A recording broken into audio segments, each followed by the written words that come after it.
राधा कृपामयं वपुं श्रीगुरुदिनतारकं प्रभुं श्रीगौरगोपालं भक्त्या नौमि पुनः पुनः। अयानुलम्बितभुजौ कनकावदातौ सङ्कीर्तनैकपितरौ कमलायताक्षौ विश्वाम्भरौ द्विजवरौ जुगधर्मपालौ वन्दे जगत्प्रियकरौ करुणावतारौ। आनन्दलीलामय विग्रहाय हेमाभोदिव्यच्छविसुन्दराय तस्मै महाप्रेम रसप्रदाय चैतन्यचन्द्राय नमो नमस्ते। निरानन्दमिदं सर्वं प्रेमानन्दस्पदीकृतं येन तं सततं वन्दे नित्यानन्दं जगद्गुरुं। श्री अद्वैत नमस्तुभ्यं कलिजानकृपानिधे गौरप्रेमप्रधानाय श्रीसीतापतये नमो। राधिस्वरूपाय गौराङ्गसुहृदाय च भक्तशक्तिप्रदानाय गदाधर नमोस्तुते। प्रणमामि श्रीवासं तमाद्यं पण्डितं मुदा श्रीगौराङ्गकृपापात्रं कीर्तनानन्दमानसं। गौरप्रेमप्रदायैव सर्वत्र समदर्शिने नारायणसुताय च श्रीमन्नरहरये नमः। बर्हापीडाभिरामं मृगमदतिलकं कुण्डलाक्रान्तगण्डं कन्याक्षं कुम्भकण्ठं स्मेतसुभगमुखं सादरे न्यस्तवेणुं श्यामं शान्तं त्रिभङ्गं रविकरं वसनभूषितं वैजयन्त्या वन्दे वृन्दावनस्थयुवतिशतवृतं ब्रह्मगोपालवीशं। नमो नलिननेत्राय वेणुवाद्यविनोदिने राधाधरसुधापानं शालिने वनमालिने। हे कृष्ण करुणा सिन्धु दीनबन्धु जगत्पते गोपेश गोपिका कान्त राधाकान्त नमोस्तुते। मुखं करोति वाचालं पङ्गुं लङ्घयते गिरिं यत्कृपातमहं वन्दे परमानन्दमाधवं। तप्तो काञ्चन गौराङ्गी राधे वृन्दावनेश्वरी वृषभानुसुते देवी तं नमामि हरिप्रिये। महाभावस्वरूपा तं कृष्णप्रिया वरीयसी प्रेम भक्ति प्रदे देवी राधिका तं नमाम्यहम्। वन्दे नंदव्रज स्त्रीणां पादरेणुमभिघ्नसं यशां हरिकथागीतं पुनाति भुवनत्रयम्। अचतुर्वदन ब्रह्मादिबाहुरपरो हरि अभालोलोचन शम्भुर्भगवान् बदरायणि। यं प्रभयन्तमनुपेतमपेतकृतं द्वैपायन विरहकातरयजुहावु पुत्रेति तन्मयातया तरवोयभुने दुस्तं सर्वभूतहृदयमणिमानतोऽस्मि। तमादिदेवं करुणानिधानं तमालवर्णं सुहितावतारम् अपार संसार समुद्र सेतुं भजामहे श्रीभागवतस्वरूपम्। वंशाकल्पतरुभ्यश्च कृपासिन्धुभ्येव च पतितानां पावनेभ्यो वैष्णवेभ्यो नमो नमो। जय रूप सनातन भट्ट रघुनाथ श्रीजीव गोपाल भट्ट दास रघुनाथ भक्ति भरे बंदी छय गोसाईर चरण। यहाँ हईते विघ्न नाशय अभीष्ट पूरण। जय गौर भक्तवृंद गौर जदेर प्राण सबे मिले देह मोरे निताय गौर भक्तिदान।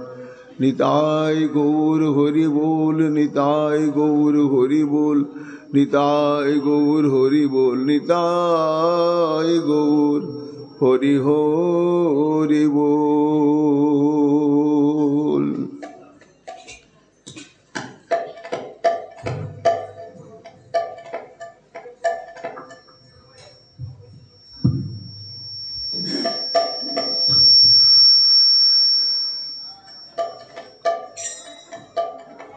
मनीन्द्रवन्दिते त्रिलोकशोकहारिणि प्रसन्नवक्त्रपङ्कजे निकुञ्जभूविलासिनी मनीन्द्रवन्दिते त्रिलोकशोकहारिणि प्रसन्नवक्त्रपङ्कजे निकुञ्जभूविलासिनी ब्रजेन्द्रभानुनन्दिनी ब्रजेन्द्रसूनुसङ्गते कदा करिष्यसेवमङ्कटाक्षभाजनं कदा करिष्यसेवमङ्कृपाकटाक्षभाजनम् अशोकवृक्षवल्लरी वितानमण्डपस्थिते प्रबालबालपल्लव प्रभारुणाङ्घ्रिकोमले अशोकवृक्षवल्लरी वितानमण्डपस्थिते प्रबालबालपल्लव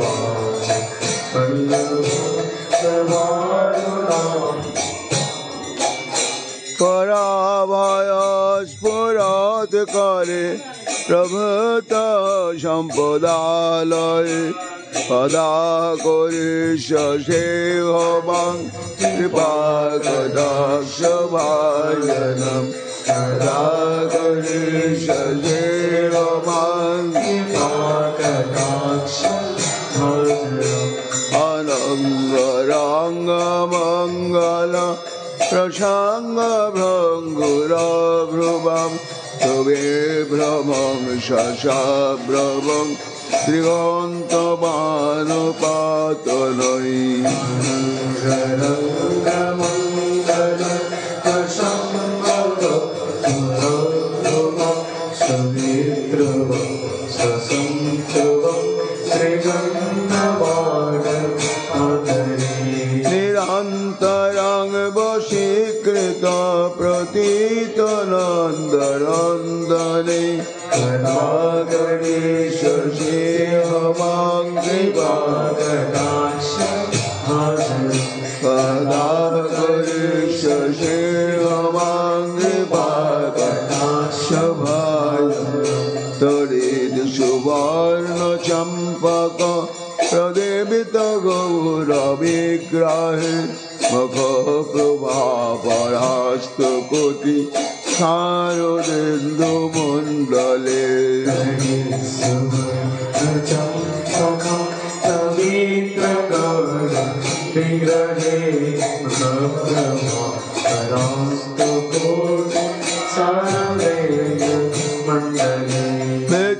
चित्र संचार चकोर शाबलोचने कदा करिष्यसेवमं कृपाकटाक्षभाजनं कदा करिष्यसेवमं कृपाकटाक्षभाजनं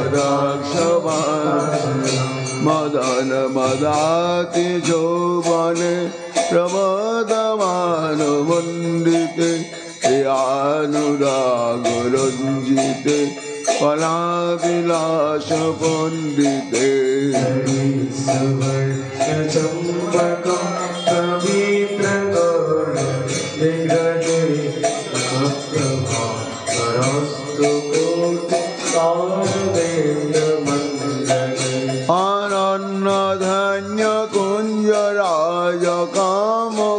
अनन्यधन्यकुञ्जराजकामकेलिकोविदे कदा करिष्यसेवमं कृपाकटाक्षभाजनं कदा करिष्यसेवमं कृपाकटाक्षभाजनम्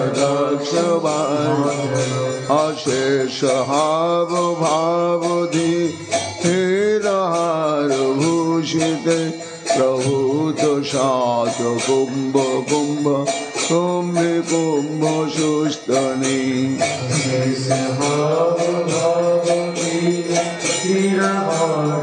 भूषिते प्रभुते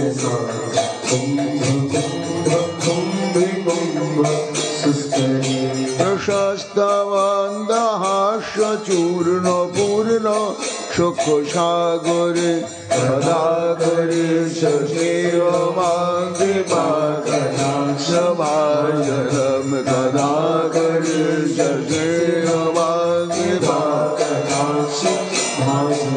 মৃণাল বাল বল্লরে তরঙ্গ রঙ্গ দোলতে লতাগ্রসলাশলোল নীল লোচনাবলোকনে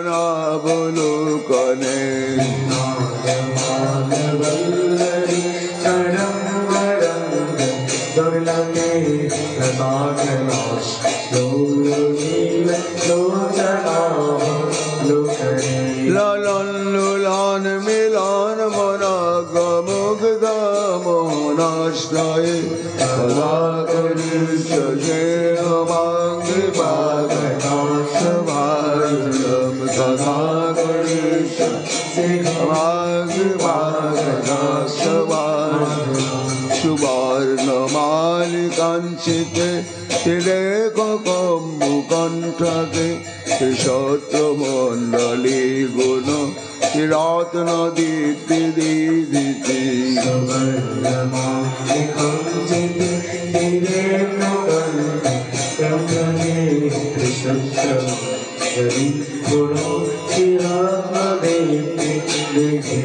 সলোল নীল কুন্তলে প্রসন্ন গুচ্ছ গুম্পিতে সদাগরি সজে অমাঙ্গি ভাগনাশভাজনম সদাগরি সজে অমাঙ্গি ভাগনাশভাজনম নিতম্ব বিম্বলম্বমান পুষ্পমেখলা গুণে প্রশস্ত রাত্র কিঙ্কিণী কলাপ মধ্য মঞ্জুলে নিতম্ব বিম্বলম্বমান পুষ্পমেখলা গুণে প্রশস্ত রাত্র কিঙ্কিণী কলাপ মধ্য মঞ্জুলে করেন্দ্র ষণ্ড দণ্ডিকাবরোহ শোভা গুরুকে কদাগরি সে অমাঙ্গি ভাগনাশভাজনম কদাগরি সে অমাঙ্গি ভাগনাশভাজনম অনেক মন্ত্রনাদ মঞ্জু নপুর রবস্খলত সমাজ রাজহংস বংশ রেকনাতি গৌরবে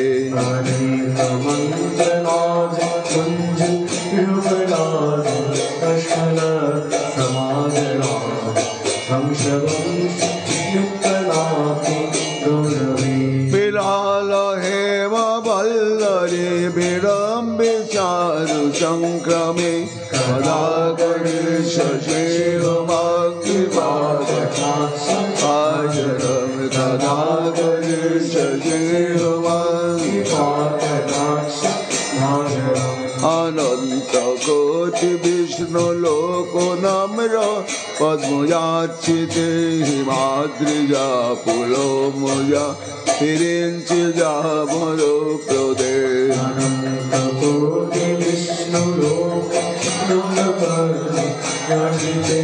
হিমাদ্রিজা পুলমজা হিরিঞ্চি যাবর প্রদে অপার সিদ্ধি বিদ্ধি দিগ্দশাত পদাঙ্গুলি নখে সদাগরি সজে অমাঙ্গি ভাগনাশভাজনম সদাগরি সজে অমাঙ্গি ভাগনাশভাজনম মহেশ্বরী ত্রিয়েশ্বরী সুরেশ্বরী সরেশ্বরী শিবেদ ভারতেশ্বরী প্রমাণ শাসনেশ্বরী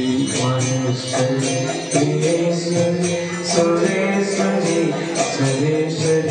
শিবেদ ভারতেশ্বরী প্রমাণ শাসনেশ্বরী রামেশ্বরী সমেশ্বরী প্রমোদ কাননেশ্বরী ব্রজেশ্বরী ব্রজাধিপে চিরাধিপে নমস্তুতে ভগবতী सेवाङ्कृपाकटाक्षभाजनं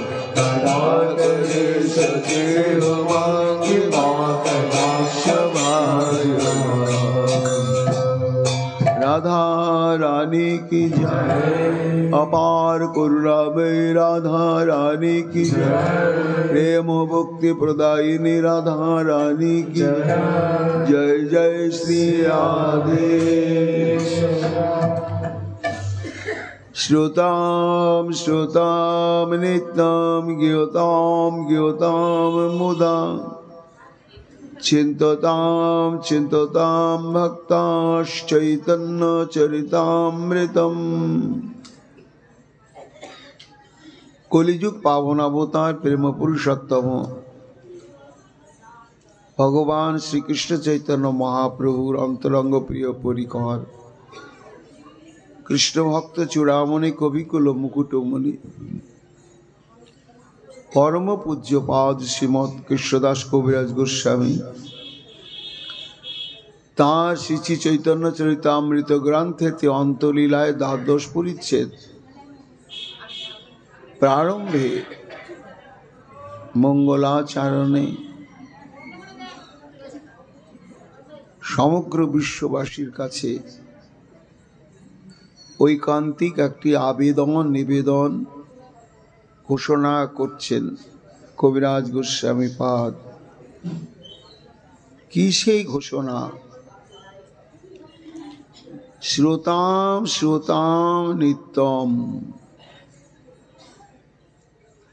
অর্থাৎ হে ভক্তগণ আপনারা শ্রবণ করুন, শ্রবণ করুন। নিত্যম, নিত্যম শব্দে প্রতিদিন, একদিনও বাদ নয়। আবার নিত্যম শব্দে হচ্ছে এটি একমাত্র নিত্য শ্রোতব্য বস্তু। কেন? যা আমরা শ্রবণ করি সেই শ্রবণীয় বিষয়ের দুটো অবস্থা, একটা অনিত্য শ্রবণীয় বস্তু আর একটা নিত্য শ্রবণীয় বস্তু। অনিত্য শ্রবণীয় বস্তু হচ্ছে যা দেশ কাল পাত্রের দ্বারা প্রভাবান্বিত, যার অতীত আছে, বর্তমান আছে, ভবিষ্যৎ আছে, এবং যা ক্ষণস্থায়ী। এমন যে শ্রবণীয় বিষয়, সেই বিষয় নয় এটি। এটি হচ্ছে নিত্য শাশ্বত সনাতন শ্রবণীয় বিষয়। সর্বকালে, সর্ববয়সে, সর্বাবস্থায়, সর্বযুগের শ্রোতব্য বস্তু। শ্রোতাম শ্রোতাম অর্থাৎ এটাই অবশ্যই শ্রবণ কর্তব্য। এটা বলবার জন্যই দুবার করে বললেন, শ্রবণ করুন, শ্রবণ করুন। আচ্ছা, শ্রবণ করব তো, শ্রবণ করলেই হবে নাকি? না না, গীয়তাম গীয়তাম। শুধু শ্রবণ করলে হবে না, গান করতে হবে, অর্থাৎ বলতে হবে, অবশ্যই বলতে হবে। কি নিত্যম, কেমন ভাবে বলতে হবে? মুদা, উৎফুল্লিত হয়, আনন্দের সঙ্গে। ও, তাহলে শ্রবণ করতে হবে, আবার কীর্তন করতে হবে। তার কি করতে হবে? চিন্ততাম চিন্ততাম। শ্রবণ কীর্তনের পরে স্মরণ করতে হবে, স্মরণীয় বিষয়।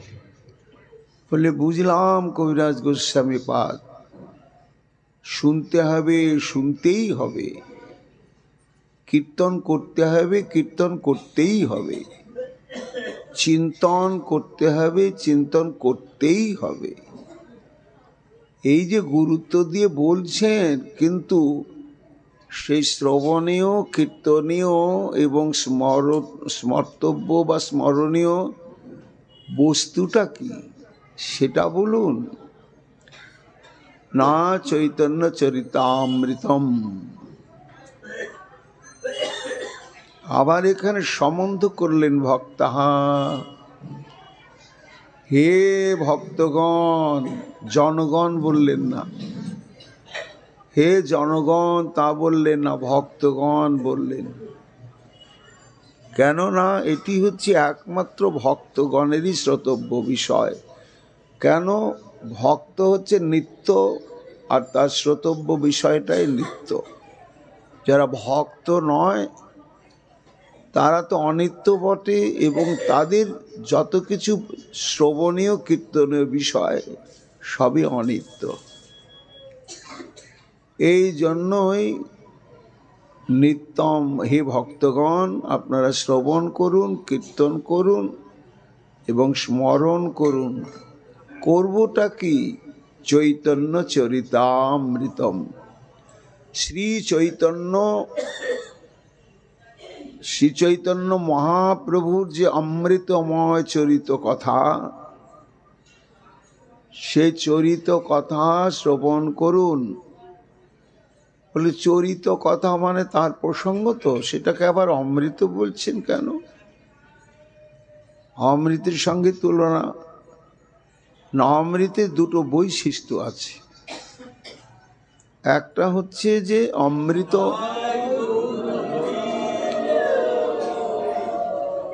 অমৃতের চাইতে জগতে আর সুস্বাদু বস্তু কিছু নেই।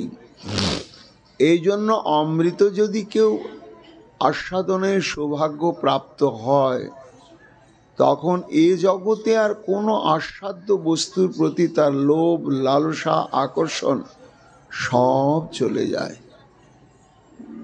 একমাত্র তখন তার লালসা থাকে ওই অমৃতের জন্যই। আর অন্য কোনো ভোগ্য বস্তুতে, আস্বাদ্য বস্তুতে তার রুচি থাকে না, আকর্ষণও থাকে না। হ্যাঁ। আর দ্বিতীয় হচ্ছে অমৃতের বৈশিষ্ট্য হচ্ছে, অমৃত যদি পান করা হয় তাহলে তার আর মৃত্যু হয় না, অমরত্ব লাভ করে। তা এই অমরত্ব লাভ করে যা পান করে, তার নামই তো অমৃত। তা সেই অমৃতের বৈশিষ্ট্য গুণ সম্পন্ন হচ্ছেন আমার শ্রীকৃষ্ণ চৈতন্য মহাপ্রভুর লীলা কথা প্রসঙ্গ। এই প্রসঙ্গই ভক্তগণ তোমরা শ্রবণ করো, অবশ্যই শ্রবণ করো, কীর্তন করো, অবশ্যই কীর্তন করো, স্মরণ করো, অবশ্যই স্মরণ করো। শ্রোতাম শ্রোতাম নিত্যম গীয়তাম গীয়তাম মুদা চিন্ততাম চিন্ততাম ভক্তাস চৈতন্য চরিতামৃত। ভক্তগণ প্রশ্ন করছেন, আপনি আবার একটা নতুন সংবাদ, নতুন ঘোষণা করছেন, আমাদের উপরে চাপিয়ে দিচ্ছেন কেন? কেন ভক্তগণ? না, আপনার বহু আগের থেকেই শ্রীমদ্ ভাগবত জয় ডঙ্কা পিটিয়ে বলেছেন, তস্মাৎ ভারত সর্বাত্মা ভগবান হরির ঈশ্বর শ্রোতব্য কীর্তিতব্য স্মর্তব্য শ্বেতা ভয়ম। বলেছে কিনা? সুকমণি মহারাজ পরীক্ষিতকে বলছেন যে, মহারাজ, এই জগতে তিনটি কর্মসাধনের জন্যই আমরা দুর্লভ মানব দেহ প্রাপ্ত হয়েছি। তিনটি কাজ, অন্য কোনো কাজ নয়। সেই তিনটি কাজ কি? একটা শোনা, একটা বলা, আর একটা চিন্তা করা। এই তিনটি কাজ। তাহলে যে বলবো, কথা বলবো, সে কথার প্রসঙ্গটা কি হবে? দেশ, দশ, নিজের 14 গোষ্ঠী সব কিছু নিয়ে। আর একটি কর্ম হচ্ছে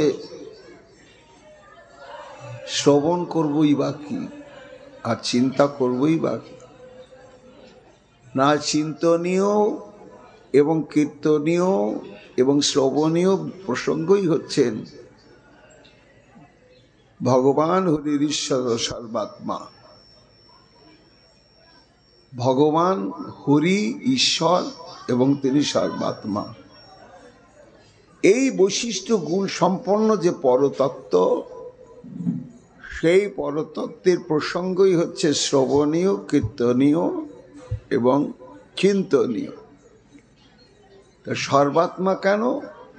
ভগবান সর্বাত্মা মানে অন্তর্যামী পরমাত্মা রূপে প্রত্যেকটা জীবের মধ্যে তিনি রয়েছেন।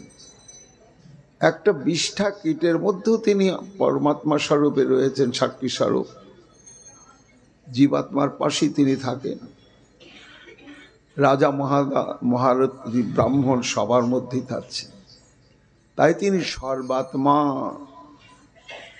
আর তিনি হচ্ছেন ঈশ্বর, সর্বনিয়ন্ত্রক।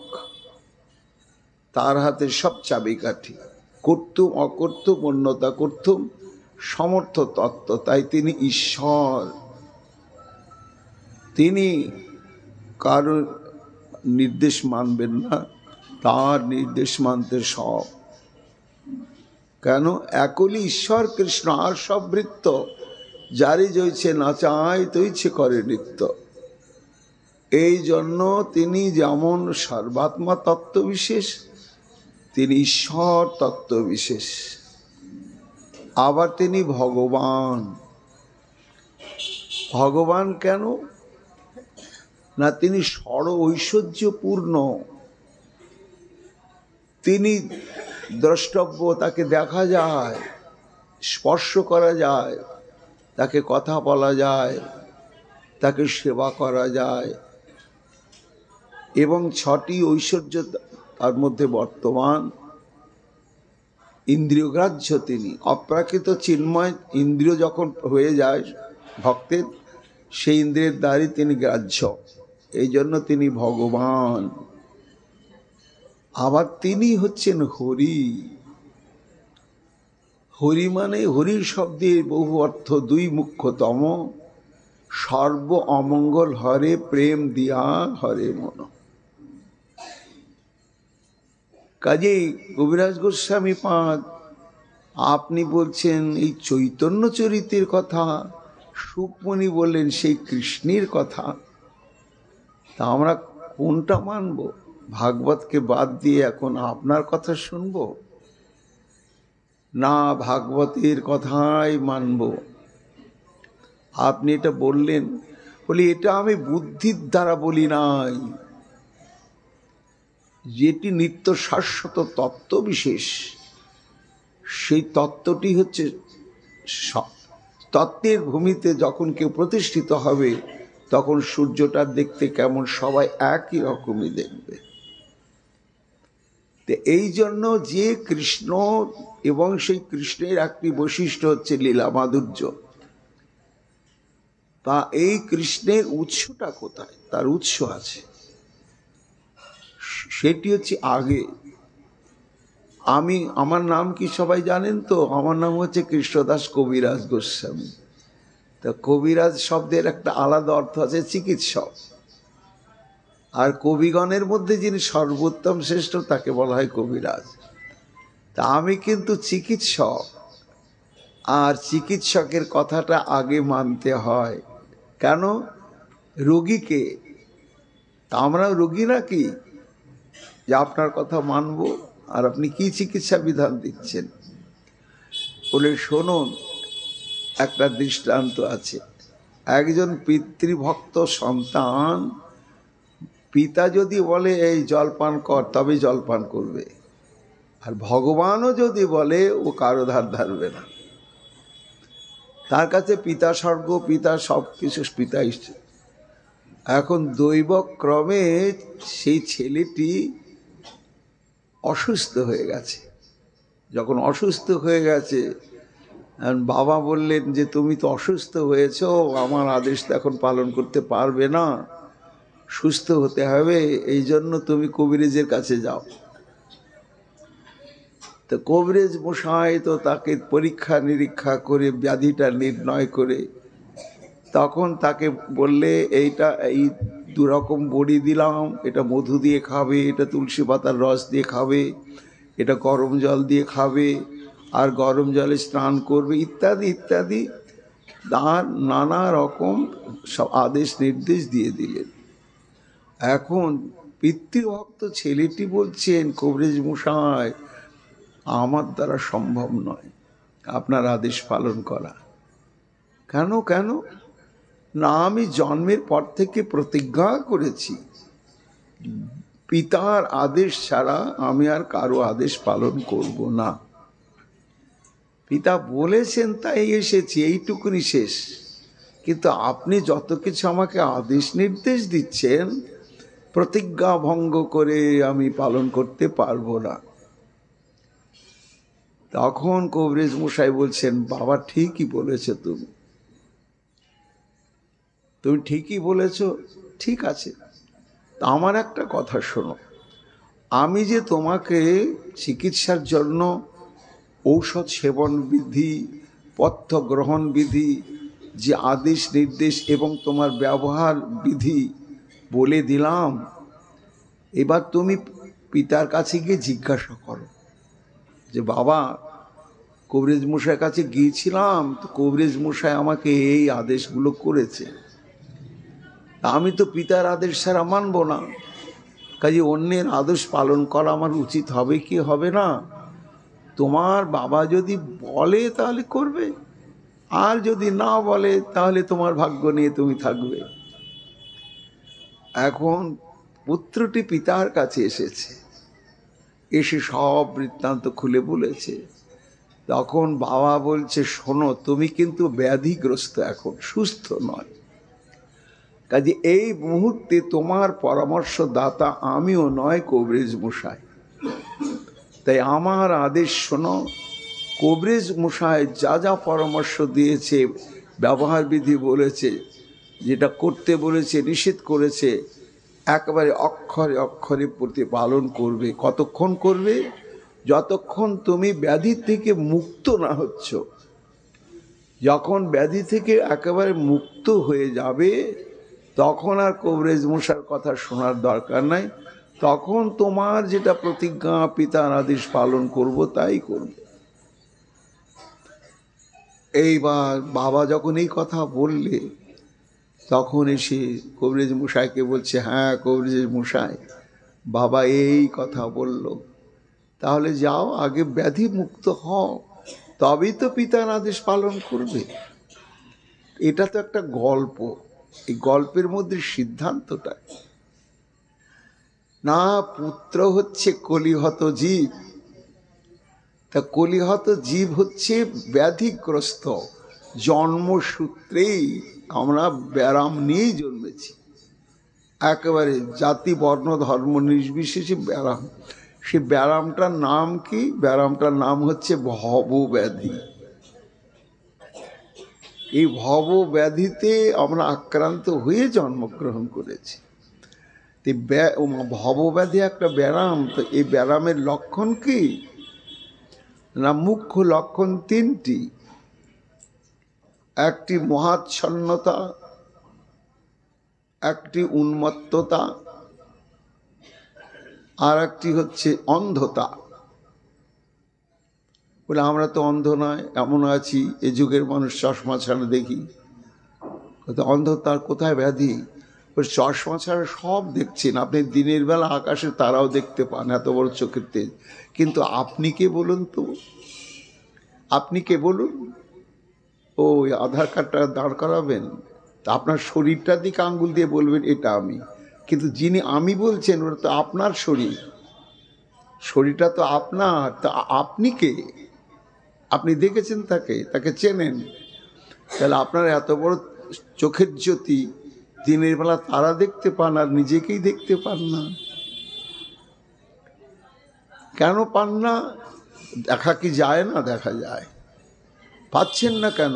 ওই ভবব্যাধিতে আক্রান্ত। এই জন্য একটা লক্ষণ হচ্ছে অন্ধতা, সব দেখি, কিন্তু আমাকে দেখতে পাই না যে আমি কে, আমি কার।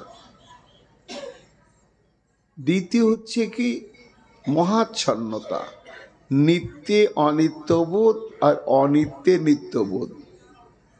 যেটা মিথ্যা সেটাকে সত্য বলে মনে করা, যেটা আমার নয় সেটা আমার বলে আঁকড়ে ধরে থাকা। এই যে আসক্তি, এই আসক্তিটা হচ্ছে ভবব্যাধির একটা লক্ষণ। মহাজন একটা স্থূল দৃষ্টান্ত দিয়েছেন, বানর আর বানরী। বানর আর বানরের দৃষ্টান্ত কি না, যেখানে বানরের উৎপাত সেখানে বানর ধরার একটা অদ্ভুত কৌশল আছে। একটা ভারী কলসি, সরু গলা, তার মধ্যে ছোলা ভাজা দিয়ে যদি রেখে দেওয়া হয় যেখানে বাঁদরের খুব উৎপাত, তা ছোলা ভাজা বাঁদরের কাছে খুব লোভনীয়।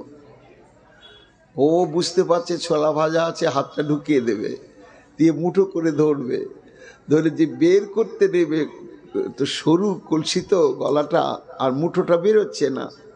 ও তখন ভাবছে আমার হাতটা অন্য কেউ ধরেছে। তখন ওই হাতটাকে ছাড়াবার জন্য যে কত চেষ্টা করে, মূর্খ বানর জানে না যে ছোলার মুঠোটা ছেড়ে দিলে কিন্তু শুরুত করে হাতটা বেরিয়ে আসবে, ছোলাটাও ছাড়বে না আর হাতটাও বেরোচ্ছে না।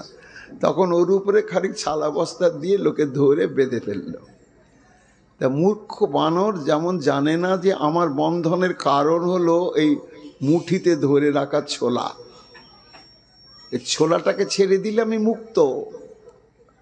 তা এই যে আমার সংসার, আমার পুত্র, আমার দেহ, আমার ইত্যাদি, এই মুঠিটা খুলতে পারছি না আমরা, তাই আধি ব্যাধি মান অপমান ঘাত প্রতিঘাতে প্রতি মুহূর্ত জর্জরিত হচ্ছে। এর কারণটা কি? এটা হচ্ছে সম্পত্তির প্রতি আসক্তি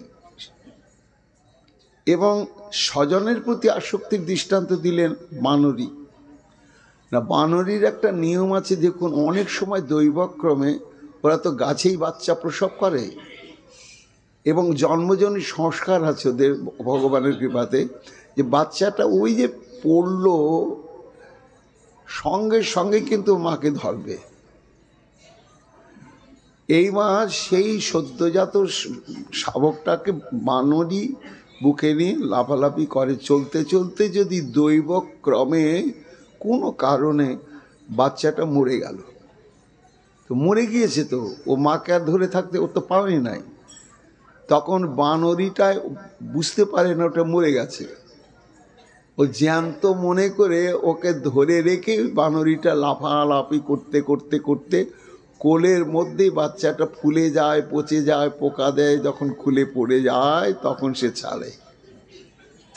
তা বানরী যেমন মৃত শাবককে জ্যান্ত মনে করে তাকে কোল ছেড়ে ছাড়তে পারে না, কিন্তু একদিন মরে গেল, পচে গেল, চলে গেল, ঠিক তদ্বৎ এই যে আমার পিতা মাতা বন্ধু স্ত্রী পুত্র সন্তান 14 গোষ্ঠীর প্রতি যে আসক্তিটি, এটা তো মরা, আমার তো কেউ নয়, আমিও কারো নয়, কিন্তু এর জন্য কৃষ্ণ ভজন মাথায় থাক, রাধাকুণ্ড বাস মাথায় থাক, আরে এদেরকে ভাসাতে পারি কখনো?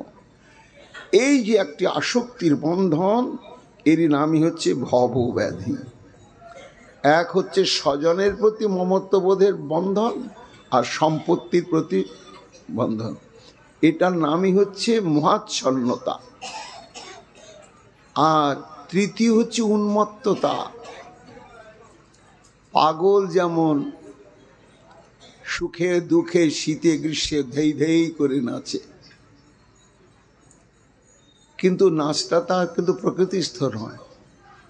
তা মানুষের দিকে তাকিয়ে দেখুন যে এত বিপদ আপদ ঘাত প্রতিঘাত, তবু মানুষ চিত্ত বিনোদনের দিকে একেবারে মানে কিভাবে যে ছুটছে, কিভাবে ছুটছে, ব্যাঙের ছাতার মতন যেখানে সেখানে আনন্দ ফুর্তি করার প্রতিষ্ঠান গড়ে উঠছে, আর কোটি কোটি টাকা দিয়ে লোকে সেখানে গিয়ে ঝাঁপিয়ে পড়েছে, আনন্দে নাচছে, কিন্তু কৃষ্ণ ভজন ব্যতি রেখে তো তার জীবনটা যে ভয়ঙ্কর নরকের দিকে যাচ্ছে, এটা জ্ঞান নাই। কেন নাই? পাগল, ও বিষয় পাগল, ভোগ পাগল, উন্মত্ততা। তা এই তিনটি ব্যাধির লক্ষণ হচ্ছে ভবব্যাধির লক্ষণ। তা তা এই ব্যাধির থেকে যতক্ষণ মুক্ত হওয়া না যাবে ততক্ষণ উন্নত উজ্জ্বল রসাত্মক এই রাধা গোবিন্দের গূঢ় লীলা শ্রবণ করে সেটা সম্পর্কে চিন্ময় ধারণা নিয়ে আস্বাদন করার যোগ্যতা আসবে না। আসবে না। তার জন্য কি না, ভব ব্যাধি থেকে মুক্ত হওয়ার জন্যই আগে আমাদের ব্যবস্থা করতে হবে। তো সেই ভবব্যাধি থেকে মুক্ত হওয়ার চিকিৎসাই হচ্ছে শ্রোতাম শ্রোতাম নিত্যম গীয়তাম গীয়তাম মুদা চিন্ততাম চিন্ততাম ভক্তা চৈতন্য চরিতামৃতম। আগে গৌর কথা শ্রবণ করতে হবে। গৌর কথা শ্রবণ করতে করতে করতে করতে করতে এই গৌর কথাই হচ্ছে কৃষ্ণ কথার উৎসভূমি। উৎসভূমি কবিরাজ গোস্বামী পাদ বলছেন, ভক্তগণ যে কৃষ্ণ কথার ভাগবত ঘোষণা করলেন সে কৃষ্ণ কথার আধারই হচ্ছে গৌর কথা। আমি বলেছি কৃষ্ণ লীলামৃত সার, তার শত শত ধার, 10 দিকে বহে যাহা হইতে, সেই চৈতন্য লীলা হয় সরোবর অক্ষয়, মনোহংস চরাও তার। এই যে 64 রসাত্মক রাধা গোবিন্দের লীলা ছড়াচ্ছে সমগ্র ব্রহ্মাণ্ডে, কিন্তু তার উৎস কোথায়? যেমন হিমালয়ের মাথার উপরে কত বড় সরোবর আছে ভাবতে পারেন? যে হিমালয়ের চারিদিক থেকে কত লক্ষ লক্ষ নদী প্রবাহিত হয়ে চলছে, শেষ নাই। কবে থেকে গঙ্গা শুরু হয়েছে, স্রোত বন্ধ হচ্ছে, তাহলে কত জলাধার আছে সেখানে, কত জলাধার, যে কোটি কোটি বছর ধরে গঙ্গার মতন হাজার হাজার নদী ওখান থেকে সৃষ্টি হয়ে প্রবাহিত হয়েই যাচ্ছে, কিন্তু শেষ হচ্ছে না। যে না গঙ্গার উৎসভূমি শুকিয়ে গেল, শেষ হয়ে গেল। তা যেমন সমস্ত নদীর উৎসভূমি যেমন অক্ষয় সরোবর সদৃশ, ঠিক তেমনি কৃষ্ণলীলার উৎসই হচ্ছেন গৌর লীলা। আর গৌর লীলাতে যতক্ষণ চিত্ত দ্রবীভূত না হবে ততক্ষণ হবে না। ভক্তগণ শুধু এই কথা আমি বলি নাই, আরও মহাজন বলেছেন। কে বলেছেন? নরোত্তম ঠাকুর মশাই। গৌরাঙ্গ গুণেতে ঝরে নিত্যলীলা তার স্ফুরে। যতক্ষণ পর্যন্ত গৌরাঙ্গ গুণেতে চিত্তকে রসায়িত করা না যাবে ততক্ষণ রাধা দাসের তত্ত্ব আস্বাদনই হবে না। গৌর প্রেম রসার নবে, সে তরঙ্গে যেবা ডুবে, সে রাধা মাধব অন্তরঙ্গ। কি অদ্ভুত! রাধা মাধবের অন্তরঙ্গত্ব পেতে গেলে রাধা মাধব বললে হবে না, গৌর গৌর বলতে হবে। গৌর গৌর বলতে হবে, ভাবতে হবে, গৌর কথা শ্রবণ করতে হবে। তাহলে সে রাধা মাধবের অন্তরঙ্গত্ব লাভ করবে। এই জন্যই ভক্তগণ আমি যে প্রসঙ্গ বলতে চলেছি তার আগে সবাইকে অনুরোধ করছি, শ্রোতাম শ্রোতাম নিত্যম গীয়তাম গীয়তাম মুদা চিন্ততাম চিন্ততাম ভক্তা চৈতন্য চরিতামৃত। এটা অমৃত। এই অমৃত একবার আস্বাদন হলে আর কিচ্ছু ভালো লাগে না। কেন না? কৃষ্ণ কৃষ্ণ বললে শুধু কৃষ্ণ রসে আস্বাদন হয়, আর গৌর গৌর বললে একসঙ্গে রাধা রস, কৃষ্ণ রস, গৌর রস তিনটা একসঙ্গে আস্বাদন হয়। এই হচ্ছে এর বৈশিষ্ট্য। এবং চিত্ত দর্পণ পরিমার্জিত হয়। তা সেই ভক্তগণ বলছেন তাহলে বুঝলাম, তো এবার কৃপা করে বলুন তাহলে চৈতন্য চরিতামৃতের অর্থাৎ সেই অমৃতের কি প্রসঙ্গ আপনি আমাদের পরিবেশন করবেন। জয় জয় শ্রী চৈতন্য জয় কৃপাময়, জয় জয় নিত্যানন্দ কৃপা সিন্ধু জয়, জয় জয়াদ্বৈত চন্দ্র জয় কৃপার সাগর, জয় গৌর ভক্তগণ কৃপা পূর্ণান্তর। অতঃপর মহাপ্রভু বিষণ্ণ অন্তর, কৃষ্ণের বিয়োগ দশা স্ফুরে নিরন্তর। অন্তলীলাটা সম্পূর্ণ গম্ভীরায়িত। মহাপ্রভুর 48 বছর প্রকট লীলা, এই 48 বছর প্রকট লীলার মধ্যে 24 বছর হচ্ছে গার্হস্থ লীলা, আর বাকি 24 বছর তার সন্ন্যাস লীলা। এই সন্ন্যাস নিয়ে তিনি শ্রীক্ষেত্রকে বসবাসের স্থান নির্ণয় করে সেখানে। তো তার মধ্যে 24 বছরের মধ্যে তিনি 6 বৎসর ভারত পর্যটন ইত্যাদি করলেন। বৃন্দাবন গমনাগমন, দক্ষিণ ভারত পর্যটন, এতে এই মহাপ্রভুর 6 বৎসর কেটেছে। আর 6 বৎসর তিনি লোকশিক্ষা দিয়েছেন। শেষ যে রহিল প্রভুর 12 বৎসর, কৃষ্ণের বিরহ চিন্তা স্ফুরে নিরন্তর, শেষ যে 12 বছর, এই শেষ 12 বছরকে নিয়েই হচ্ছে অন্তলীলা প্রসঙ্গ। সেই শেষ 12 বছরের সময়গুলো মহাপ্রভুর কিভাবে যাচ্ছেন। অতঃপর মহাপ্রভু বিষণ্ণ অন্তর, কেন না কৃষ্ণের বিয়োগ দশা স্ফুরে নিরন্তর।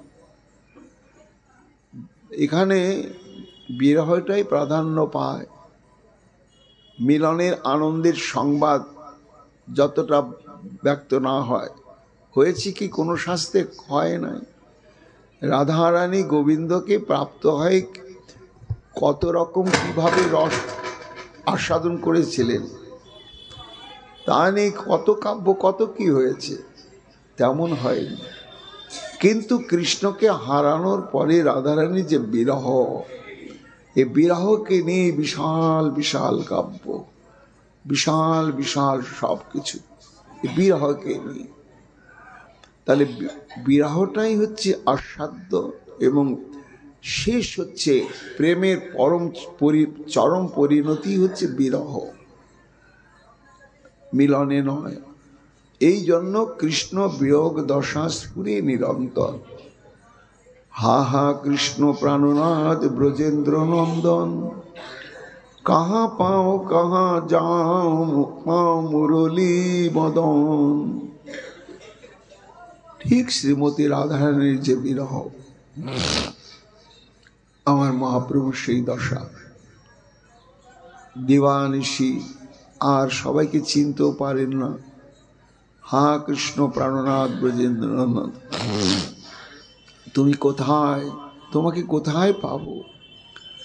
রাত্রি দিনে এই দশা, স্বাস্থ্য নাহি মানে কষ্টে রাত্রি গ্রহায় স্বরূপ রামানন্দ স্বরূপ। দিনগুলো মহাপ্রভুর এইভাবে কেঁদে কেঁদে আর্তনাদ করতে করতে কেটে যাচ্ছে। একা থাকতে দেন না, থাকলে অদ্ভুত বিকার উপস্থিত। কৃষ্ণকে খুঁজতে গিয়ে দেয়ালে মুখ ঘর্ষণ করেন, শরীর অঙ্গ প্রত্যঙ্গ বদন সব ক্ষতবিক্ষত, রক্তপাত হয়ে যায়। এইভাবেই তার দিন কাটছে। কিন্তু প্রতি বছরের নিয়ম অনুসারে 4 মাসের জন্য এই গৌর বঙ্গবাসী সমস্ত পরিকর বৃন্দ, তারা কিন্তু নীলাচল যাত্রা বন্ধ করেন নাই। তারা যখন আসেন এবং এই যে 4টা মাস থাকেন, তখন মহাপ্রভু কিছুটা প্রকৃতিস্থ হন তাদের সঙ্গ প্রভাবে। হেতা গৌর দেশে প্রভুর যত ভক্তগণ, প্রভু দেখিবারে সব করিলা গমন। প্রতি বছরের মতো শিবানন্দ সেন আর আচার্য গোসাই নবদ্বীপে সব ভক্ত হইল একঠায়। শিবানন্দ সেন এবং অদ্বৈত আচার্য প্রভু, তারা সবাই গিয়ে মিলিত হলেন নবদ্বীপে। সচিমা আছেন, সচিমায়ের আদেশ নিয়ে, আশীর্বাদ নিয়ে তারা মহাপ্রভু দর্শনে বেরোবেন। এই জন্য আগে শুভযাত্রার আগে সবাই নবদ্বীপে একত্রিত হতেন। কুলীন গ্রামবাসী আর যত খণ্ডবাসী একত্র মিলিল সবে নবদ্বীপে আসি। যে যেখানে বসবাস করুন না কেন, যখন শ্রীক্ষেত্রে যাওয়ার সময় সমাগত হতো তখন জানাজানি হয়ে যেত যে অমুক তারিখে রওনা হওয়া হবে, আর তার আগে আমরা সচিমায়ের অঙ্গনে সবাই একত্রিত হব সচিমায়ের আশীর্বাদ নেওয়ার জন্য। কাজেই সবাই এসে উপস্থিত হলেন শ্রীধাম নবদ্বীপে। নিত্যানন্দ প্রভুরে যদি প্রভুরই আজ্ঞা নাই, তথাপি দেখিতে চলিলা চৈতন্য গোসাই। কবিরাজ গোস্বামী পাদ বলছেন, ভক্তগণ,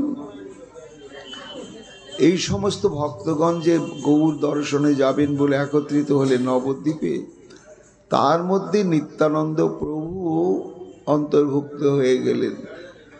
যদিও মহাপ্রভু বলেছেন, শ্রীপাদ তোমাকে শ্রীক্ষেত্রে আসতে হবে না, আমার অসমাপ্ত কার্য তোমাকে সমাধান করতে হবে। ব্রাহ্মণ, চণ্ডাল, শূদ্র, নারী কাউকেই বঞ্চিত করবে না। কেন?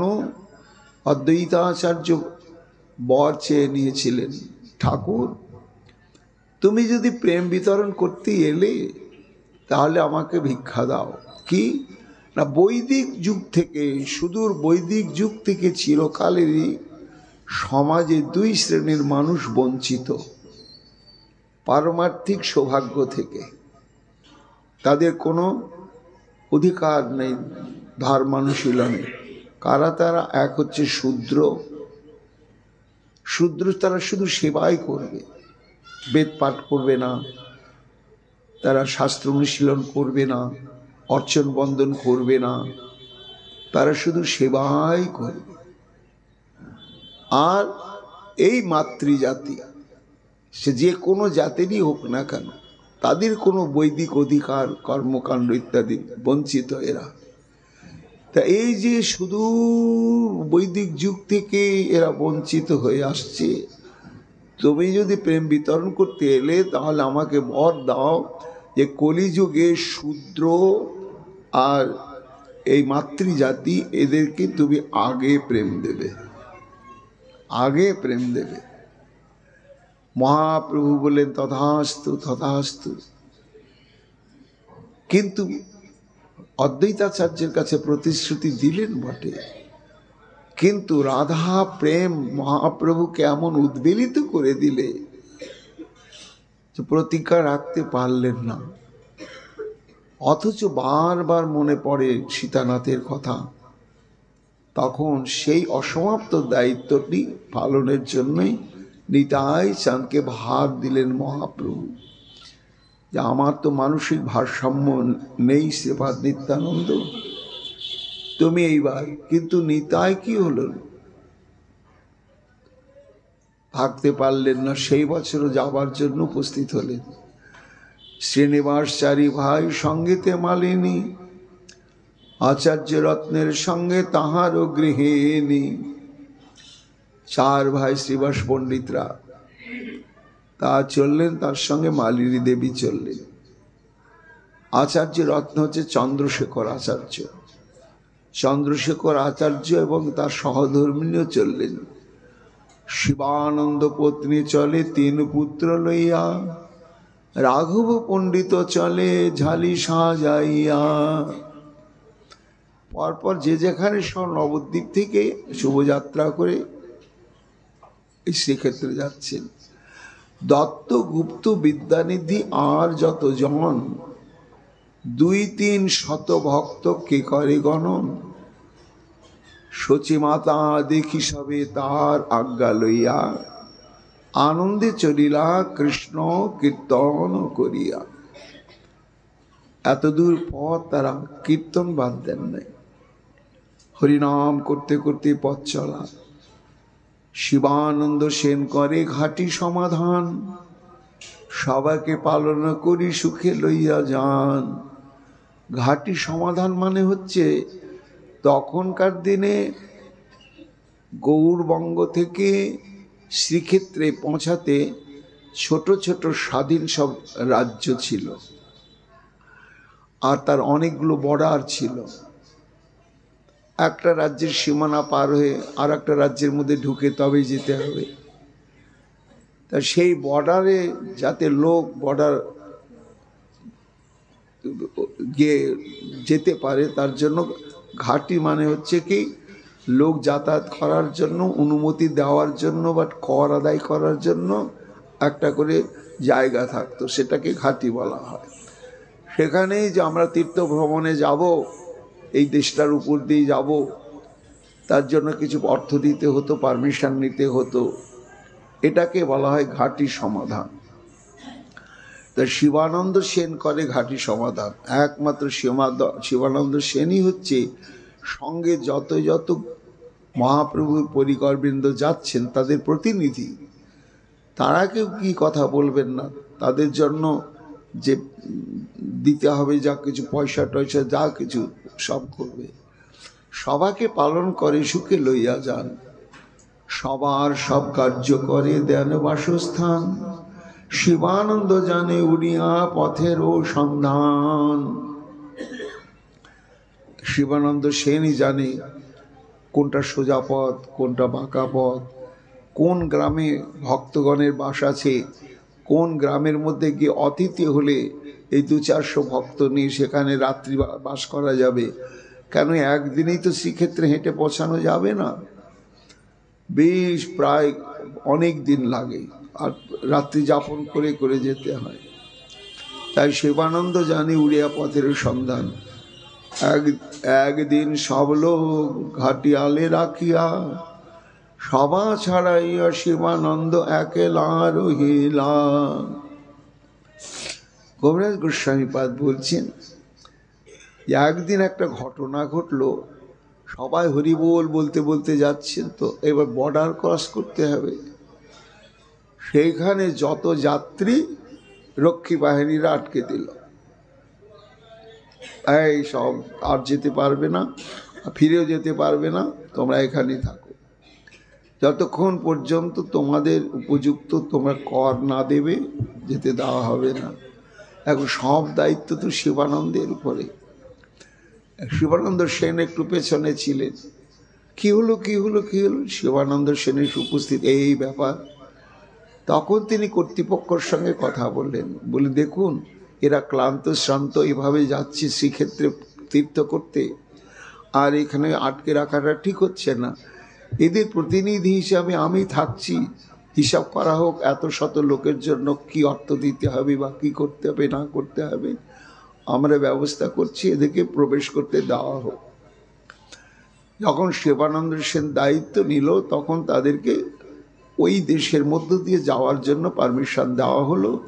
শিবানন্দ সেন বললেন যে আপনারা এগিয়ে যান, সামনে একটা গ্রাম পড়বে, ওই গ্রামেই থাকতে হবে, অপেক্ষা করুন, আমি এই সীমান্ত রক্ষীদের সঙ্গে কথাবার্তা বলে যে অর্থবিত্ত দিতে হয় দিয়েটি আমি আসছি। এই বলে আগে আগে তাদেরকে পাঠিয়ে দিলেন। দিয়ে এইবার সীমান্ত রক্ষীদের সঙ্গে কথা বা অর্থাদি আদান প্রদান একটু দেরি হয়ে গেল। এইবার সবে গিয়া রহিলা গ্রামের ভেতর বৃক্ষতলে, শিবানন্দ বিনা বাসস্থান নাহি মিলে। সে গ্রামে একটা বিরাট বৃক্ষ বা কয়েকটি গাছ আছে, বট গাছ, ছায়ায় সব টোপলা টাপলি রেখে বসলো।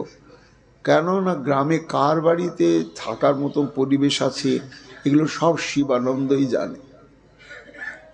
কাজে সে না আসা পর্যন্ত তো আর এখন আমাদের যত কষ্ট হোক রান্না বান্নার আয়োজনও করা যাচ্ছে না, কিছুই নয়, সব অপেক্ষা করতে লাগলে। শিবানন্দ বিনা বাসস্থান নাহি মিলে, নিত্যানন্দ প্রভু ভোকে বাকুল হইয়া, শিবানন্দে গালি পড়ে বাসা না পাইয়া। নিতাই চাঁদ রয়েছেন, তাদের সঙ্গে যাচ্ছেন। এখন এই আসছে শিবানন্দ, এই আসছে, এলেই তো আমাদের বাসা ঘরের ব্যবস্থা করবে, সেখানে আমরা ঝোলা জাম্পা রেখে টেকে স্নান করবো আর করবো, বাকি কীর্ত আছে, তারপরে প্রসাদটা পাবো, অন্তত বালভোগটা পাবো। কিন্তু শিবানন্দ আর আসে না। শিশুর স্বভাব নিত্যানন্দ আমার, একেবারে শিশুর স্বভাব। শিশু যেমন খিদে পেলে তার জ্ঞান থাকে না, নিতাই চাঁদের সেই অবস্থা। বক বক বক বক করছে, খিদে মরছি, শিবা এতক্ষণে আসে না, শিবা এতক্ষণে আসে না, কেন আসে না, কেন আসে না। শিবানন্দে গালি পারে বাসা না পাইয়া। কি গাল দিচ্ছেন? বলে 3 পুত্র মরুক শিবার, এবে না আইল। ও 3 বেটা মরুক, বদমাস এখনো এলো না। কে বলছেন? নিতাই চাঁদ। একবার জোরে জোরে বলছেন, মনে মনে নয়, চুপচুপ করে নয়। 3 পুত্র মরুক শিবার, এব না আইলা, ভোকে মরি গেনু মরে বাসা না দেওয়াইলা। এখন ওইখানে তো শিবানন্দের স্ত্রীও রয়েছে এবং তার সন্তানগুলো রয়েছে। এইবার কোনো মা এই কথা কি সহ্য করতে পারবে? কেউ যদি অভিশাপ দেয় 3 ছেলে মরুক, তার সহ্য করবে কি করে? শুনি শিবানন্দের পত্নী কাঁদিতে লাগিলা। এ তো আচ্ছা পাগলা ঠাকুর, কি অভিশাপ দিয়ে দিল, আমার কোল শূন্য হয়ে যাবে, 1টা নয় 2টো নয় 3টে ছেলেই যাবে। কাঁদছে। হেন কালে শিবানন্দ ঘাটি হইতে আইলা। এর মধ্যেই ওই সীমান্ত রক্ষীদের সঙ্গে যা কিছু আদান প্রদান সব মিটিয়ে টিটিয়ে দিয়ে শিবানন্দ এসে উপস্থিত হয়েছে। যেই এসেছে, শিবানন্দের পত্নী তারে কহেন কাঁদিয়া, পুত্রের সাপ দিচ্ছেন গোসাই বাসা না পাইয়া। জানো জানো, ঠাকুর নিতাই চাঁদ অভিশাপ দিচ্ছে, বাসা পাননি, বিশ্রাম করতে পারছেন না, খিদেও পেয়ে গেছে। কি অভিশাপ দিচ্ছে? না, অভিশাপ দিচ্ছে আমাদের 3 সন্তানে মরে যাক। তাই নাকি? তার জন্য তুমি কাঁদছ? দেহ কহে বাউলি কেন মরিস কাঁদিয়া, মরুক মোর 3 পুত্র নিতার বাড়াই লইয়া। বাউলি মানে পাগলি, অর্থাৎ তত্ত্বজ্ঞানহীনা তুমি, তোমার তত্ত্বজ্ঞান নেই। কোথায় নিতাই চাঁদ আর কোথায় আমার অনিত্য পুত্র, মরণশীল পুত্র? চিরকালকে আমার কাছে থাকবে তারা? মৃত্যু যদি ওর এসে যায়, অভিশাপ বিনায় তো সে চলে যাবে, আর যাবে না যে বলা যাবে না। কাজে আমার নিতাই চিরকাল থাকুক, নিতাইয়ের শুভ কৃপা দৃষ্টি আমার প্রতি থাকুক। মরুক মোর 3 পুত্র তাঁর বালাই লইয়া। এত বলি সেই প্রভু পাশে গেলা শিবানন্দ। নিত্যানন্দ তারে রেগে গিয়েছে নিতাই চাঁদ। চাই তাহলে আগে নিতাই চাঁদকে ঠান্ডা করি, তারপরে সবার ব্যবস্থা দিয়ে করব। যেই গিয়েছেন, এত বলি প্রভু পাশে গেলা শিবানন্দ, উঠি তারে লাথি মারিল প্রভু নিত্যানন্দ। নিতাই চাঁদের কাছে দাঁড়াতে না দাঁড়াতে আর কোনো কথা টথা না, সেই বিশাল বপু নিতাই চাঁদ, আজানু লম্বিত বাহু, একেবারে সজরে বুকের উপরে দড়াম দড়াম করে 1টা নয় 2টো নয় 3 লাথি। উঠি তারে লাথি মারিল প্রভু নিত্যানন্দ। আনন্দিত হইল শিবাই পদপ্রহার পাইয়া। শীঘ্র বাসা ঘর কইল গৌর ঘর যাইয়া। অর্থাৎ সেই গ্রামটাতে দৈবক্রমে সব বাঙালিরাই বাস করছে। তো সুবিধা হলো, ভাষার কোনো গন্ডগোল থাকলো না। আগে নিতাই চাঁদের বাসা ঘরের ব্যবস্থা করে দিলেন, তারপরে সমস্ত ভক্তগণের সব বাসা ঘরে সেখানে থাকতে হবে, প্রয়োজন হলে 2 দিনও থাকতে হতে পারে। দিয়ে চরণে ধরি প্রভুকে বাসায় লইয়া গেলাম। প্রভু চলো চলো চলো চলো, কষ্ট পেয়েছ তুমি? বাসা দিয়া হৃষ্ট হইয়া কহিতে লাগিলা। বাসা পেয়ে নিতাই চাঁদের আনন্দ, পরিবেশটা অনুকূল, যেমনটি হলে আমি থেকে ভালো থাকবো, ঠিক তেমনি। তখন শিবানন্দ সেন প্রণাম করে বলছেন, আজি মনে ভৃত্য করি অঙ্গীকার কইলা। হে নিতাই চাঁদ, আমি যে তোমার দাসানুদাস, আজকে তার প্রমাণ পেলাম। এতদিন তোমার আমার মধ্যে একটা সম্ভ্রমের প্রাচীর ছিল, কিন্তু আজকে সেই প্রাচীরটা তুমি ভেঙে দিলে ঠাকুর। একেবারে চিরকাল তুমি আমাকে আত্মসাৎ করে নিলে, আমার যোগ্যতা নেই, কিন্তু তবু তুমি এত আপন করে নিলে। যেন অপরাধ ভৃত্যের তেন ফল দিলা। তোমার প্রতি আমি যেমন অপরাধ করেছি সেই ফলটাই তো তুমি দিলা। শাস্তি শাস্তি ছলে কৃপা করো, এ তোমার করুণা। ত্রিজগতে তোমার চরিত্র বোঝে কোন জনা। এই পদাঘাত তো করা নয়। তুমি পদাঘাত করলে কি, তিনটি লাথি মারলে মানে আমাকে তুমি সংশোধন করে দিলে। কেন না, আমার আছে শরীর, মন আর বাক্য। যতক্ষণ শরীর মন বাক্য চিন্ময়ত্ব লাভ না করবে, ততক্ষণ পূর্ণ শরণাগতি আসবে না। ভগবানের প্রতি শরণাগতির শর্ত হচ্ছে কায় মন বাক্য। অর্থাৎ শরীরটাকেও দিতে হবে, মনকেও দিয়ে দিতে হবে, বাক্য বলতে হবে আজ থেকে তোমার হয়ে গেলাম, আর কোনো ফাঁক থাকলো না। এই যে কায় মন বাক্যকে তুমি আত্মসাৎ করে নিলে, তাই তুমি পদাঘাত করলে। করে আমার যত কিছু ভজনের প্রতিকূলতা ছিল, প্রারব্ধ ছিল, সব তুমি নিজ গুণে পরিষ্কার করে দিলে। এই জন্যই তুমি অক্রোধ পরমানন্দ নিত্যানন্দ রায়। যেন অপরাধ বৃত্তে তেন ফল পাইলাম, শাস্তি স্থলে কৃপা করো, এ তোমার করুণা। ত্রিজগতে তোমার চরিত্র বোঝে কোন জনা। ব্রহ্মার দুর্লভ তোমার শ্রীচরণ রেণু, হেন চরণ স্পর্শ পাইল মোর অধম তনু। ব্রহ্মার দুর্লভ নিতাই চাঁদের চরণ রেণু প্রাপ্ত হওয়া। কেন না, দুর্লভ তত্ত্ব তো অগম্য তত্ত্ব। গোপীগণের যেই প্রেম কহে ভাগবতে, জগৎ পাইবে একলা নিত্যানন্দ হইতে। তাহলে নিত্যানন্দ তত্ত্বটা কত গভীর, কত গভীর। তাই হেন চরণ স্পর্শ পাইল মোর অধম তনু, আজি মোর সফল হইল জন্মকুল কর্ম।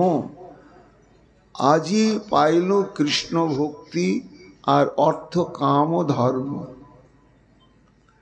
আজ আমার প্রারব্ধ কর্মফল সার্থক হলো, জন্ম সার্থক হলো, বংশ সার্থক হলো। আর জীবের কাম্য বস্তু হচ্ছে কৃষ্ণ সুখৈক তাৎপর্যময়ী সেবা বাসনাময় প্রেমভক্তি লাভ। এই প্রেমভক্তির লাভই হচ্ছে সত্য বস্তু।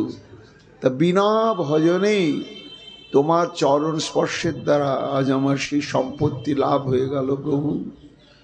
শুনে নিত্যানন্দ প্রভুর আনন্দিত মন, উঠি শিবানন্দে কইল প্রেম আলিঙ্গন। আজানুলম্বিত বাহু প্রসার করে নিতাই চান চওড়া বক্ষের মধ্যে শিবানন্দকে আত্মসাৎ করে নিলেন। এই হচ্ছে সাক্ষাৎ গৌর প্রেমের মূরতি নিতাই। আনন্দিত শিবানন্দ করে সমাধান, আচার্যাদি বৈষ্ণবের দিল বাসস্থান। নিত্যানন্দ প্রভুর চরিত্র সব বিপরীত, ক্রুদ্ধ হইয়া লাথি মারি করে তার হিত। মানে এটা স্বভাব। মা যেমন পুত্রকে শাসন করে, করতে গিয়ে প্রহারও করে, কিন্তু অধিক আবার স্নেহ পোষণ করে থাকে। সেই স্বভাব আমার নিতাই চাঁদের। শিবানন্দের ভাগিনা শ্রীকান্ত সেন নাম, মামার অগোচরে কহে করি অভিমান। কবিরাজ গোস্বামী বলছেন, ভক্তগণ এ তো এক গেল নিত্যানন্দের অভিনব লীলা প্রসঙ্গ, কিন্তু এই ঘটনার প্রতিক্রিয়া দেখা দিল শিবানন্দ সেনের ভাগ্নে, তার নাম শ্রীকান্ত, সে ওই দলের মধ্যে আছে। আর সে প্রত্যক্ষ দ্রষ্টা, সে এটা সহ্য করতে পারলে না। হ্যাঁ, আরে নিতাই ঠাকুর ঠিকই আছে, তাই বলে আমার মামার বুকে লাথি? আরে এমনি গালমন্দ করো, কিন্তু একেবারে বুকে লাথি? আমার মামা কি যেমন তেমন নাকি? মামার অগোচরে কহে করি অভিমান, একা একাই বলছে বিড়বিড় করে, চৈতন্য পারিষদ মোর মাতুলের খ্যাতি, আর ঠাকুর আলী করেন গোসাঁই তারে মারি লাথি। শ্রীকান্ত বলছেন যে আমার মামা শিবানন্দ সেনকে মহাপ্রভুর বুকের ধন, মহাপ্রভুর অতীব অতীব প্রিয় শিবানন্দ, অভিন্ন হৃদয়। তা যে যাকে ভগবান বলে গোটা বিশ্ব মেনে নিয়েছে, সেই স্বয়ং ভগবানের অতি অন্তরঙ্গ প্রিয় পরিকর আমার মামা শিবানন্দ কিনা, আর তার বুকে লাথি মারছে, লাথি মেরে আবার ঠাকুর আলী দেখাচ্ছে। এটা সহ্য করা যাবে না। ঠাকুর আলী করেন গোসাঁই তারে মারি লাথি, এত বলে শ্রীকান্ত বালক আগে চলে যান, সঙ্গ ছাড়ি আগে গেলাম মহাপ্রভু স্থান। কবিরাজ গোস্বামী পাদ বলছেন, বলে আগে আমি চলে যাই, এদের সঙ্গে গেলে আমি আমার কাজটা করতে পারবো না, কাজে এদের অসাক্ষাতে করতে হবে, গিয়ে প্রভুকে আমি আচ্ছা করে বলবো। কোথাকার পাগলা নেতাকে জুটিয়ে তুমি রেখেছ, হ্যাঁ, এই কাজ করলে তোমার প্রিয় পরিকর শিবানন্দ আমার মামা, আর তার বুকে লাথি। এর একটা বিচার চাইব প্রভুর কাছে, তাকে শাসন করুক, কিন্তু এদের সঙ্গে গেলে বলা যাবে না। ওই জন্য ছুটতে ছুটতে আগেই চললেন শ্রীকান্ত মহাপ্রভুর কাছে। সঙ্গ ছাড়ি আগে গেলাম মহাপ্রভু স্থান। একা একা আগে গিয়ে একবার পৌঁছেই গিয়েছে শ্রীক্ষেত্রে, গম্ভীরা গিয়ে উপস্থিত হয়েছে। গিয়ে দেখছেন মহাপ্রভু বসে আছেন, পেটাঙ্গি গায়ে করে দণ্ডবত নমস্কার। অমনি মহাপ্রভুকে দেখার সঙ্গে সঙ্গে শুয়ে পড়ে প্রণাম করছেন। পেটাঙ্গি মানে হচ্ছে জামা, গায়ে জামা ছিল, সে জামাটা পরেই মহাপ্রভুকে দর্শন করে একেবারে সাষ্টাঙ্গ। মহাপ্রভুতেই তার শ্রদ্ধা ভক্তি বিশ্বাস হৃদয় চাঁদের প্রতি নয়, তো মহাপ্রভুকে দেখার সঙ্গে সঙ্গে তো একেবারে ভগবত বুদ্ধিতে সাষ্টাঙ্গে দণ্ডবত করেছেন, কিন্তু গায়ে ছিল জামা, তাই পেটাঙ্গি গায়ে করে দণ্ডবত নমস্কার। আর গোবিন্দ কহে শ্রীকান্ত আগে পেটাঙ্গি উতার। অঙ্গসেবক গোবিন্দ আছেন, গোবিন্দ বলছেন আরে শ্রীকান্ত জামাটা খোল আগে, তবে দণ্ডবত প্রণাম কর। এমনি প্রণাম করতে দোষ নাই, কিন্তু শুয়ে পড়ে প্রণাম করতে গেলে খালি গায়ে করতে হয়। কেন? হরিভক্তি বিলাসে আছে যে বস্ত্রাবৃত অঙ্গে যদি দণ্ডবত করা হয় 7 জন্ম ধরে কুষ্ঠ রোগীতে ভুগতে হয়, সেতি রোগ হয়, মানে গলিত কুষ্ঠ নয়, গায়ে সাদা সাদা দাগ হয়, এবং সেটা 7 জন্ম পর্যন্ত চলে। এই জন্য শুয়ে পড়ে যদি প্রণাম করার ইচ্ছা থাকে তাহলে শরীরের ঊর্ধ্বাঙ্গটি নগ্ন করতে হবে, কোমর থেকে উপরের দিকটা নগ্ন করতে হবে, খালি করে দণ্ডবত করতে হবে, এটাই বিধান। তা সেটাই গোবিন্দ বলছেন, আরে জামাটা খুলে এরকম করে প্রণাম করো। এটা যেই গোবিন্দ বলছেন, মহাপ্রভু বলছে চুপ চুপ চুপ চুপ, গোবিন্দকে কিচ্ছু বলো না। প্রভু কহে শ্রীকান্ত আসিয়াছে পাইয়া মন দুঃখ। আরে ও অভিমান করে দুঃখ পেয়ে বেচারা আমার কাছে একটু নালিশ জানানোর জন্য এসছে, তো ওই জন্য ও জানে যেভাবে দণ্ডবত করতে নেই, কিন্তু ওটাই মাথার মধ্যে ঘুরপাক খাচ্ছে, তো ওই আবেশেই ও করছে। থাক এখন যেভাবে করে করুক, এতে আমি কিছু মনে করছি না। প্রভু কহে শ্রীকান্ত আসিয়াছে পাইয়া মন দুঃখ, কিছু না বলি হোক করুক যাতে উহার সুখ। করুক, যেভাবে করছে করুক। বৈষ্ণবীর সমাচার গোসাঁই পুছিল। এসো শ্রীকান্ত, পরিচয় আছে আগের থেকেই, বলো বলো, সবাই আসছি তো, তোমার মামা সবাইকে সঙ্গে করে নিয়ে আসছি তো, কেউ অসুস্থ হয়ে পড়েনি তো, ঠিকভাবে আসছে তো? প্রশ্ন করলেন। একে একে সবার নাম শ্রীকান্ত জানাইল। দুঃখ পাইয়া আসিয়াছে প্রভু বাক্য শুনি, জানিলা সর্বজ্ঞ প্রভু এত অনুমানী। ওই যে মহাপ্রভু বললেন, এই গোবিন্দ ওকে কিচ্ছু বলো না, ও দুঃখ পেয়ে কষ্ট পেয়ে এসেছে। এই যে বলেছেন তো শ্রীকান্ত বুঝলে, এই রে, তাহলে আমি যে নালিশ জানাতে এসেছি মহাপ্রভু অন্তর্যামী ঠিক জেনে ফেলেছে। যখন জেনেই ফেলেছে তখন আর আমি বলতে যাব কেন? আর নতুন করে আমার বলার দরকার নাই। জানিলা সর্বজ্ঞ প্রভু এত অনুমানী, শিবানন্দে লাথি বাহিলা ইহা না কহিলা। এই ঘটনাটা মহাপ্রভুর কাছে বললে না, হেতা সব বৈষ্ণবগণ আসিয়া মিলিলা। পরে পরে সবাই উপস্থিত হলে মহাপ্রভু সর্বান্তর্যামী এটা শ্রীকান্ত বুঝতে পারলেন। প্রভু তো জেনেই গেছেন, তো প্রভু যেটা জেনেই গেছেন আমি আর নতুন করে প্রভুর কাছে বলতে যাব না। এর মধ্যে সবাই উপস্থিত হলেন। পূর্ববৎ প্রভু কইল সবারও মিলন, স্ত্রী সব দূর হইতে কইল প্রভু দর্শন। মায়েরা পাছে প্রণাম করতে পারতেন না মহাপ্রভুকে এবং নিকটে যেতে পারতেন না। সন্ন্যাস গ্রহণের পরে মহাপ্রভু খুব কড়া অনুশাসনের মধ্যে থাকতেন। বাসাঘর পূর্ববর্তী সবারই দেখাইল, মহাপ্রসাদ ভোজনে সবে বোলাইল। প্রতি বছরই তো আসছেন, এই জন্য কোথায় কোথায় তারা থাকবেন এই 4 মাস ধরে সেটা পূর্ব নির্ধারিত ছিল। মহাপ্রভু কোনো ভক্তকে দিয়ে যথাস্থানে বললেন, সবাই টোপলা টাপলিগুলো রেখে স্নান টান করার দরকার তাকে করে শিগগির এসো, এইখানে সবাই আজকে মহাপ্রসাদ পাবে। শিবানন্দ 3 পুত্র গোসাইকে মিলাইল, শিবানন্দ সম্বন্ধে সবাই বহু কৃপা কইল। ছোট পুত্র দেখি প্রভু নামও পুছিল, পরমানন্দ দাস নাম সেন জানাইল। পূর্বে যাবে শিবানন্দ প্রভু স্থানে আইলা, তবে মহাপ্রভু তারে কহিতে লাগিলা, এবার তোমার যেই হইবে কুমার, পুরীদাস বলি নাম ধরিও তাহার। এই ছোট পুত্রের নাম হচ্ছে পুরীদাস রাখার কথা বলেছিলেন মহাপ্রভু। তবে মায়ের গর্ভে হয় সেই তো কুমার, শিবানন্দে ঘরে গেলা জন্ম হইল তার।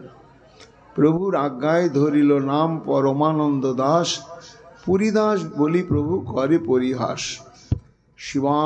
শিবানন্দ যাবে সেই বালকে মিলাইল, মহাপ্রভুর পদাঙ্গুষ্ঠ তার মুখে দিল।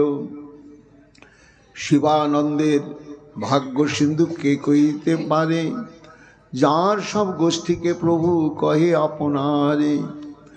তবে সব ভক্ত লইয়া করিল ভোজন, আর গোবিন্দের আজ্ঞা দিল করিয়া চমন। শিবানন্দের প্রকৃতি পুত্র যাবত হেতায়, আমার অবশেষ পাত্র তারা যেন পায়। শিবানন্দের প্রতি মহাপ্রভুর কত কৃপা। বলে গোবিন্দ এরা, এই শিবানন্দ এবং এর পুত্র এবং স্ত্রী প্রত্যেক দিন যেন আমার অধরামৃত এদেরকে দেওয়া হয়। নবদ্বীপবাসী মোদক নাম পরমেশ্বর, মোদক বেচে প্রভুর বাটির নিকট তার ঘর। বাল্যকালে প্রভু তার ঘরে বারবার যান, দুগ্ধ খণ্ড মোদক দেয় প্রভু তাহা খান। প্রভুর বিষয় স্নেহ তাঁর বালককাল হইতে, সে বৎসর সেও আইলা প্রভু দেখিতে। পরমেশ্বরাময় বলি দণ্ডবত কইলে, তারে দেখি প্রীতে প্রভু তাহারে পুছিলে, পরমেশ্বর কুশল হও, ভালো হইল আইলা। মুকুন্দা মাতা আসিয়াছে, সেও প্রভুকে কইলা। বলে পরমেশ্বর ভালো করেছো, শ্রীক্ষেত্রে এসেছো। বলে ঠাকুর আমি একা আসিনি, মুকুন্দর মাও এসেছে। এই মুকুন্দর মা এসেছে শুনে মহাপ্রভু একটু সংকুচিত হয়ে গেলেন। কেন না, এত বেশি এদের তো জ্ঞান শূন্য ভক্তি, এরা তো আমাকে ঈশ্বর বলে জানে না, ভালোবাসার ধন বলেই জানে। আবার পাছে মুকুন্দর মাকে টেনে নিয়ে এসে আমার পায়ে বলে এখানে প্রণাম করো, তাহলে তো আমার সন্ন্যাস ধর্ম যাবে। তাই প্রভু একটু সংকুচিত হলেন। মুকুন্দ মাতার নাম শুনি প্রভু সংকোচ হইল, তথাপি তাহার প্রীতি কিছু না বলিল। প্রশ্রয় পাগল শুদ্ধ বৈদক দিনা জানে, অন্তরে সুখী হইলা প্রভু তাহার এই গুণে। এটাই হচ্ছে প্রেমের ধর্ম। ঐশ্বর্য জ্ঞান শূন্য প্রেম ভক্তি যেখানে, সেখানে এই ব্যবহারগুলো প্রকাশ পায়। তারা এতই স্নেহ করেন যে তত্ত্ব বিচারের দিকে তারা যেতে চান না, যে মহাপ্রভু একটা তত্ত্ব বিশেষ। এইভাবে সমস্ত ভক্তগণের সঙ্গে মহাপ্রভু মিলিত হলেন। হয়ে এবার 4 মাস কিভাবে অতিবাহিত হলো, আগামীকাল আবার আমরা শ্রবণ কীর্তন করব। এখনকার মতো গৌর কথা এখানেই বিশ্রাম লাভ করছে। নিতাই গৌর হরি বল, গৌর হরি।